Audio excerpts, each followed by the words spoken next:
عليكم ورحمة الله وبركاته. بصوا بقى يا حبايبي، هنقطع المحشي بأسهل طريقة ممكنة.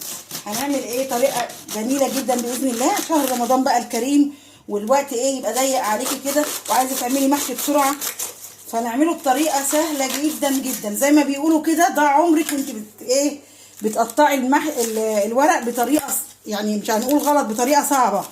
هنعمل ايه؟ هنقطع كده بسم الله ما شاء الله.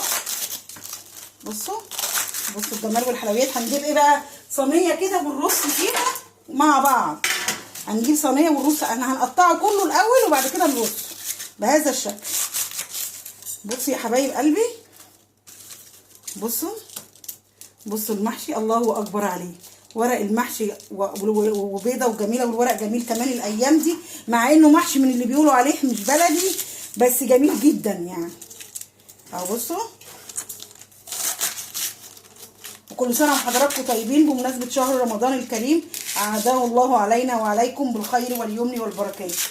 اهو بصوا، هنرصه مع بعض دلوقتي مع بعض واوريكم انا ايه يعني بعمله. هيتقطع في 5 دقايق وهترصيه اكنك كنت بتسلقي ورق عنب، بتحطيه بترصيته كده ورق العنب وبتطلعيه بالمساكه كده عشان ما تهرسوهوش، بيبقى ولا اروع زي ما بيقولوا.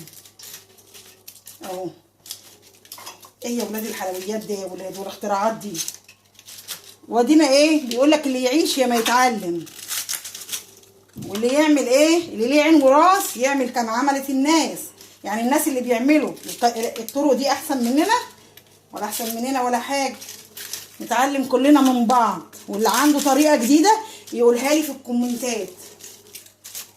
كلنا بنتعلم من بعضنا. بصوا يا حبايبي اهو هنلم بقى الزيادات دي كده زي ما حضراتكم شايفين، وهنروح بقى ايه على البوتاجاز نسلقه مع بعض كده. هنروح بقى على البوتاجاز نسلقه ونشوف الجمال والحلويات ده. بصوا احلى بقى لايك للحاجات الجميله دي، ومع الف سلامه يا حبايبي. ما تنسونيش بقى في اشتراك في القناه، واللي ما اشتركش يشترك، واللي ما عملش لايك يعمل. ومع الف سلامه.